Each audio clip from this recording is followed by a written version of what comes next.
Hello नमस्कार ताईंनो, good morning. कशा आहात सर्वजण? तर ही आहे अगदी सकाळची वेळ. सकाळची म्हणजे 6 वाजलेले आहेत आणि आजचा दिवस आहे बुधवार.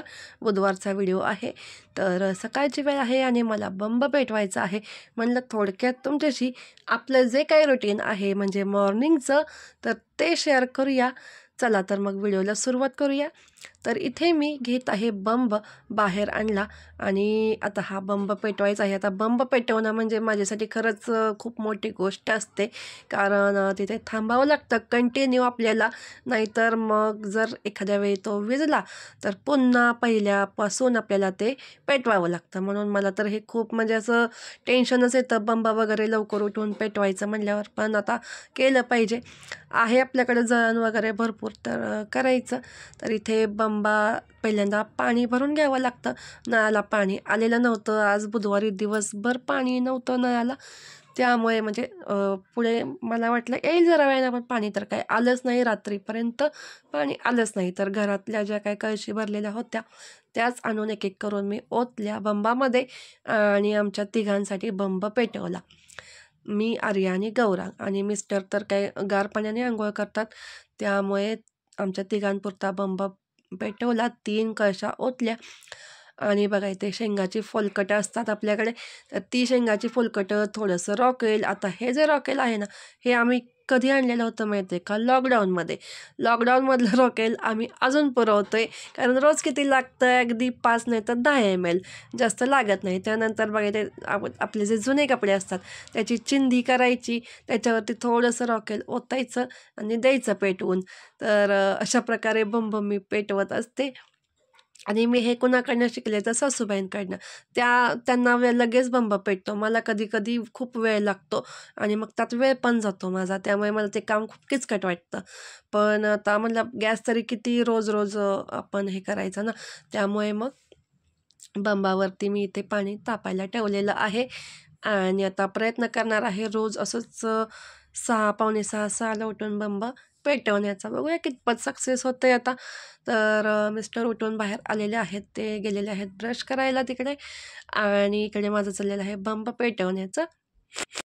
तर इथे मी थांबले एक 10-15 मिनटं इथे थांबले, की कसं काय बंब पेटतोय की विझतोय, काय करतोय बघायला. आणि त्यानंतर मग मी आतली कामं करायला गेले. आता आतली कामं म्हणजे कुठली घरामधली, तर सगळ्या रूममधला केर वगैरे काढायचा होता.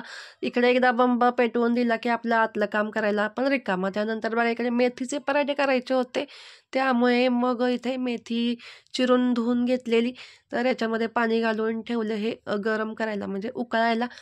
पातेल्यातनं उकळून घेतली की मग त्यातलं पाणी काढून टाकायचं आणि मग कणकेमध्ये ते मळायचं. अशा प्रकारे मी पराठे करत असते. खूप छान होतात, कारण यामुळे मेथी पण मऊ होते, तिचा कडवटपणा पण जातो. डायरेक्ट मेथी धुवून मी कधी घालत नाही, कारण मग ते कडवट लागले की मुलं खात नाहीत. अशा प्रकारेच मी कोणत्याही पालेभाजीचे पराठे करायचे असतील ना, पालक असेल वगैरे, तर मी अशाच पद्धतीने करते. आणि इकडे बघा नंतर चहा करून घेतला त्यांचा ब्रश झाल्यावरती. मुलं काय दोघंही अजून उठलेली नव्हती, त्यांना मी निवांत उठवणार आहे, कारण ते जर उठली तर मधी मधी सारखं म्हणजे करत राहतात. त्यामुळे त्यांच्या ह्यानं ते उठतात, बरोबर 8पर्यंत उठतात. खरं इतक्या लवकर, सॉरी, इतक्या उशिरा नाही उठल्या पाहिजे, पण मग मी नाही उठवणार तर खरंच खूप मध्ये मध्ये करतात मग. तर इकडे बघा आता आंघोळ वगैरे झाल्यानंतर मी चटणी करून घेतली. चटणीमध्ये काय केलं तर ह्यांच्याकडनं सकाळी सकाळी सकाळी नारळ मी फोडून घेतला आणि त्याचे तुकडे ह्यांनी मिक्सरच्या भांड्यात काढून ठेवलेले होते, ते मिक्सरमधून फिरवले. त्याच्यामध्ये बघा चटणीमध्ये मीठ घातलं, मिरच्या घातल्या, कोथिंबीर नव्हती माझ्याकडे, आणि त्यानंतर थोडंसं पाणी घातलेलं आहे, जिरे घातले आणि शेंगदाण्याचं कूट घातलं बाइंडिंगसाठी.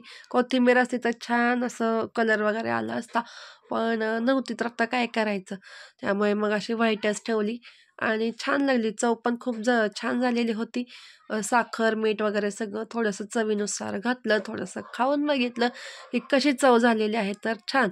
आणि नंतर बघा इथे थोडंसं दही घातलं. हे विरजणाचं दही आहे, म्हणजे लावलेलं दही नाही, जे आपण साय साठवून करतो ना, तर त्या प्रकारचं हे आहे विरजणाचं दही.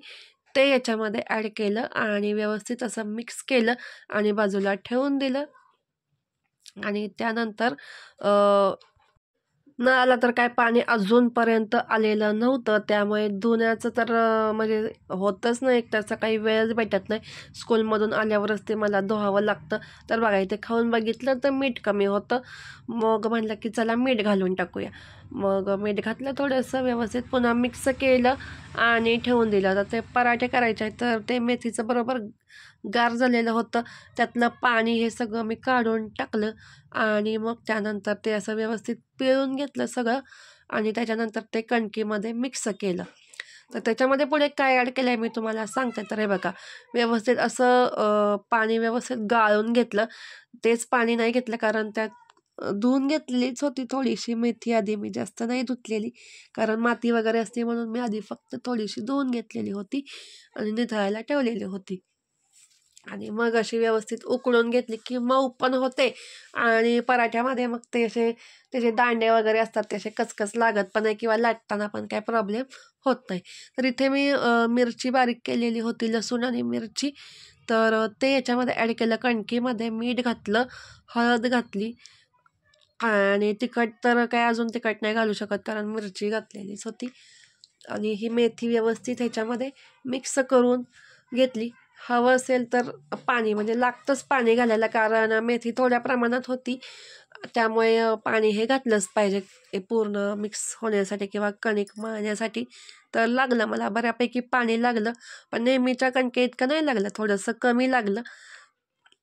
तर इथे सगळी कणिक व्यवस्थित अशी मी मळून घेतली आणि आर्या गौरांग उठले आणि त्यानंतर मी पराठे करताना बघून इतके खुश झाले दोघेही की खूप दिवसातनं केले ना, त्यामुळे दोघे पण खुश झाले आणि म्हणले की आमचा डाएट चार्ट तुला माहिती आहे. अरे म्हणलं मला माहितीच आहे की मी टीचर आहे म्हणल्यावर मला माहीत नसणार का. तर असं आमची गप्पा मस्करी चाललेली होती. तर स्कूलमध्ये डाएट चार्ट असतो ना, त्यानुसार आठवड्याभरात द्यायचं असतं. तर आज बुधवारचे पराठे किंवा जे नॉनव्हेज खातात त्यांच्यासाठी नॉनव्हेज असतं. आम्ही काही नॉनव्हेज खात नाही. मग म्हणलं की पराठे, मग बरं चला म्हणलं पराठे करूया म्हणून मग केले त्यांच्यासाठी आणि ही चटणी केली खोबऱ्याची. तर केस धुतलेले होते आज, त्यामुळे म्हणलं ते आधी वाळवून घेऊया, सुकवून घेऊया आणि मागे लावलं म्हणजे मग स्कूलच्या वेळेपर्यंत 10 वाजेपर्यंत तासाभरात व्यवस्थित वाळून जातील. तर इकडे आर्या बघा कशी उठून खूप वेळ झालं खुर्चीत बसून होती, सर्दीनं पूर्ण जाम, त्यामुळे तिला काय सुचत नव्हतं. गौरांगची झालेली अंघोळ, तर चाललेली होती म्हणजे तो चाललेला होता आंघोळीला, जा जा म्हणून मी त्याच्या मागे लागलेले होते की जा बाबा आंघोळीला, वाजले किती बघ. नुसते दोघंजण 8 वाजल्यापासून खुर्चीत बसून राहिलेले होते. तेच मी त्याला म्हणलं अरे घड्याळ बघ, पाणी बंबातलं गार होतंय पुन्हा, असं असं चाललेलं होतं आमचं. तर टी व्ही आणि एक चाललेला होता, लावलेला होता, त्यामुळे हलायचं नाही टी व्ही पुढनं. क्रिकेट लावलेली होती सकाळी सकाळी.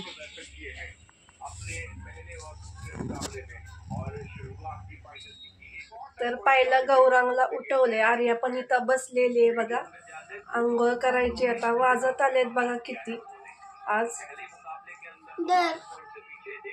लाव बाहेर, भरली अर्धी झाली की मला हाक मार, मी येते. तर गौरांगला पाणी दिलं, त्यानंतर आर्याला पाणी दिलं आणि ते मी आता पराठे करायला आलेले आहे. साधारण 9 वाजलेले होते आणि व्यवस्थित होतात, एक 15-20 मिनटात होऊन जातील, जास्त नव्हते. एक तरी 10-12 पराठे झाले म्हणजे टिफिनसाठी, पुन्हा यांना जेवण्यासाठी आणि त्यानंतर आल्यावरती पुन्हा खायला वगैरे लागतंच मुलांना. आणि इतके छान चवीचे झालेले होते, त्यामुळे अगदी आवडीनं खाल्ले मुलांनी सुद्धा आणि मला पण खूप आवडले.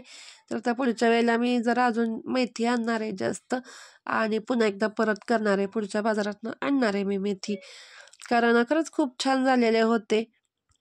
आणि भाजी वगैरे एवढी खाल्ली जात नाही, ते टिफिन मग माघारी आणतात.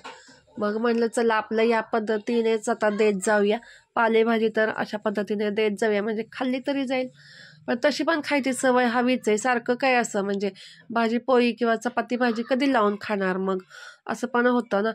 तर इथे करून घेते मी सगळे पराठे हे, जशी चपाती करते त्याच पद्धतीने केले म्हणजे घडी वगैरे करून आणि पातळ तूप करून घेतलं, दोन्ही बाजूला व्यवस्थित असं तुपानं ते भाजले आणि छान झालेले होते.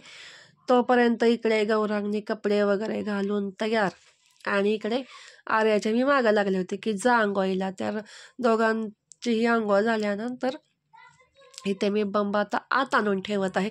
तर हे एक रोजचं काम असतं. तर सकाळी रोज बंब बाहेर नेऊन ठेवायचा आणि आत आणून ठेवायचा.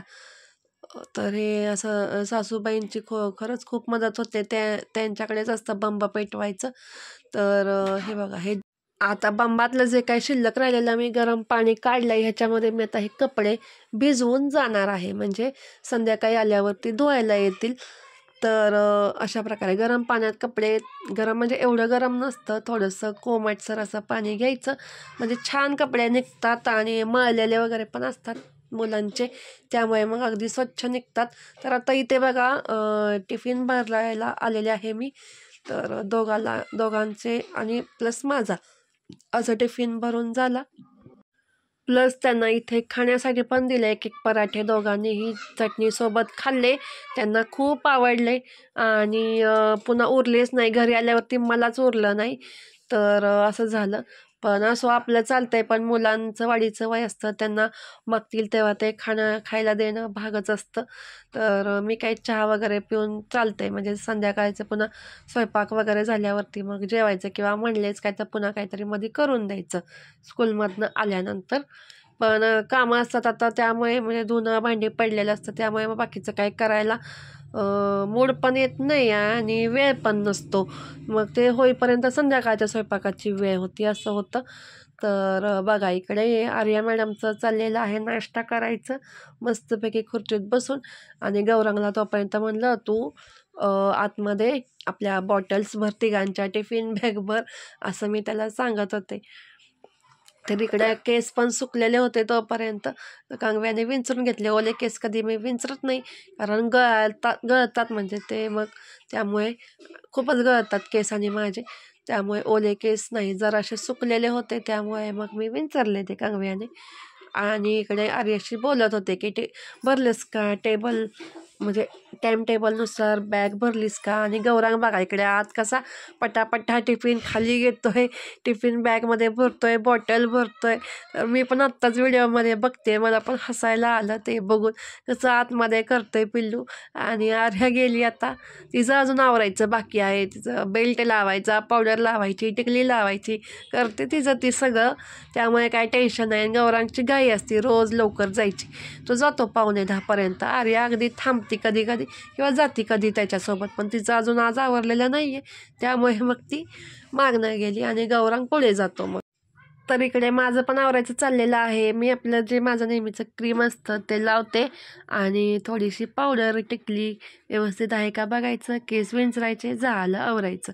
तर ही नुसती गडबड चाललेली असते सकाळची, एकमेकांची तोंड बघायला सुद्धा वेळ नसतो आम्हाला. तर इतकं नुसतं पळायचं हेच असतं सकाळचं उठल्यापासनं. तर बघा इथे व्यवस्थित आहे का सगळं, काय ते बघावं लागतं, नाही तर मग काहीतरी होतं कमी जास्त, मग ते नको वाटतं आपल्याला, ऑड वाटतं काहीतरी. तर इथे असं आर्याचं चाललेलं आहे बघा, भांग वगैरे व्यवस्थित अगदी स्वतःचं आवडते, तरी तिचे केस कट करून आणले आत्ता यात्रेनंतर. यात्रेमध्येच आणले मला वाटतंय, कारण रोज त्या पोणीच घालायला वेळ पण जायचा आणि अजिबात आवरून व्हायचं नाही. मग स्कूलमध्ये पनिशमेंट भेटते, केस वाढलेत आणि पोनीज घातल्या नाहीत, तर त्यामुळे चला तर मग बाय.